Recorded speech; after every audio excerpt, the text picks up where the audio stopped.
Mr. President. Senator from Minnesota. Thank you, Mr. President. A couple months ago, I felt that we had entered an important moment in the history of this country. We were finally beginning to listen to women about the ways in which men's actions affect them.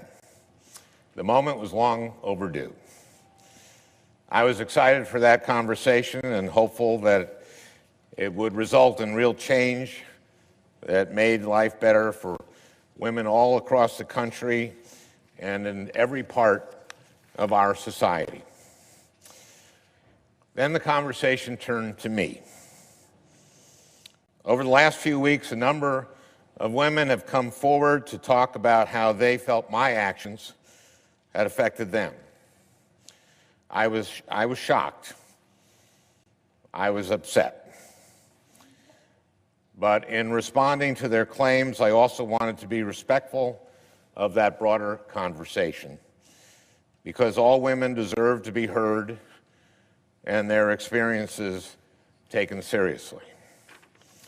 I think that was the right thing to do. I also think it gave some people the false impression that I was admitting to doing things that, in fact, I haven't done. Some of the allegations against me are simply not true. Others I remember very differently. I said at the outset that the Ethics Committee was the right venue for these allegations to be heard and investigated and evaluated on their merits, that I was prepared to cooperate fully, and that I was confident in the outcome. You know, an important part of the conversation we've been having the last few months has been about how men abuse their power and privilege to hurt women. I am proud that during my time in the Senate, I have used my power to be a champion of women, and that I have earned a reputation as someone who respects the women I work alongside every day. I know there's been a very different picture of me painted over the last few weeks, but I know who I really am. Serving in the United States Senate has been the great honor of my life. I know in my heart that nothing I have done as a senator, nothing, has brought this honor on this institution. And I am confident that the Ethics Committee would agree. Nevertheless, today I am announcing that in the coming weeks, I will be resigning as a member of the United States Senate.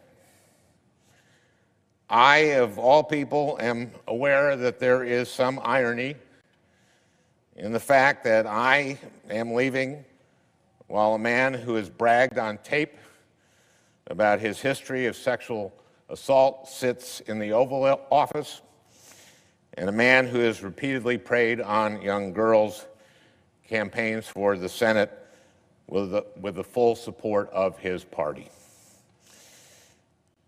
But this decision is not about me.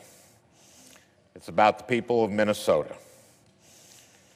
It's become clear that I can't both pursue the Ethics Committee process and at the same time remain an effective senator for them.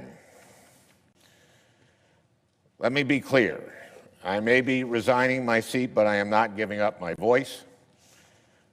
I will continue to stand up for the things I believe in as a citizen and as an activist. But Minnesotans deserve a senator who can focus with all her energy on addressing the challenges they face every day. There is a big part of me that will always regret having to walk away from this job with so much work left to be done. But I have faith that the work will continue because I have faith in the people who have helped me do it. I have faith in the dedicated, funny, selfless, brilliant young men and women on my staff. They have so much more to contribute to our country. And I hope that, as disappointed as they may feel today, everyone who has worked for me knows how much I admire and respect them. I have faith in my colleagues, especially my senior senator, Amy Klobuchar. I would not have been able to do this job without her guidance and wisdom.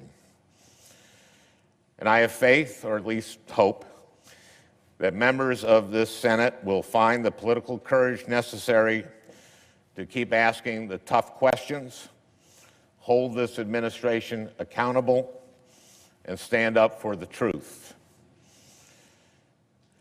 I have faith in the activists who organized to help me win my first campaign and who have kept on organizing to help fight for the people who needed us. Kids facing bullying, seniors worried about the price of prescription drugs, Native Americans who have been overlooked for far too long, working people who have been taking it on the chin for a generation, everyone in the middle class, and everyone aspiring to join it. I have faith in the proud legacy of progressive advocacy that I have had the privilege to be a part of. I think I've probably repeated these words 10,000 times over the years. Paul Wellstone's famous quote, "The future belongs to those who are passionate and work hard." It's still true. It will always be true. And most of all, I have faith in Minnesota. A big part of this job is going around the state and listening to what people need from Washington. But more often than not, when I'm home, I am blown away by how much Minnesota has to offer the entire country and the entire world. The people I've had the honor of representing are brilliant and creative and hardworking, and whoever holds this seat next will inherit the challenge I've enjoyed for the last 8.5 years, being as good as the people you serve. This has been a tough few weeks for me, but I am a very, very lucky man. I have a beautiful, healthy family that I love and that loves me very much. I'm going to be just fine. I'd just like to end with one last thing. I did not grow up wanting to be a politician. I came to this relatively late in life. I had to learn a lot on the fly. It wasn't easy and it wasn't always fun. And I'm not just talking about today. This is a hard thing to do with your life. There are a lot of long hours and late nights and hard lessons. And there is no guarantee that all your work and sacrifice will ever pay off. I won my first election by 312 votes.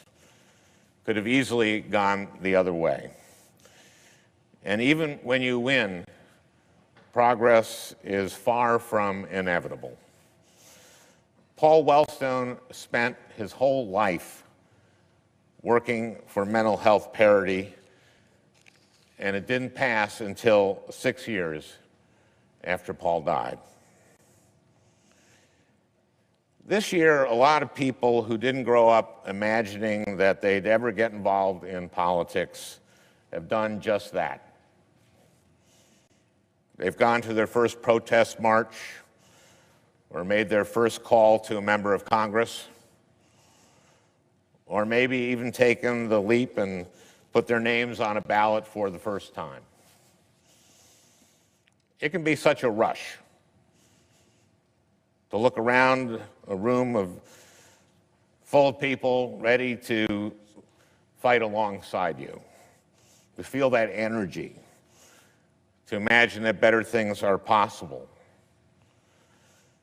But you too will experience setbacks and defeats and disappointments. There will be days when you will wonder whether it's worth it.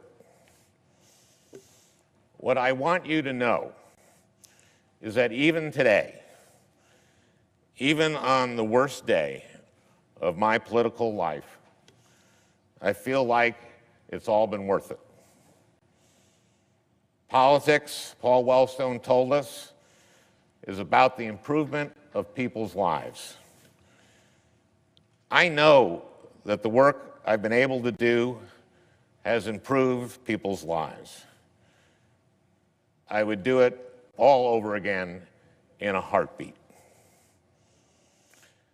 For a decade now, every time I would get tired or discouraged or frustrated, I would think about the people I was doing this for and would get me back up on my feet. I know the same will be true for everyone who decides to pursue a politics that is about improving people's lives. And I hope you know that I will be fighting alongside you every step of the way. With that, Mr. President, I yield the floor.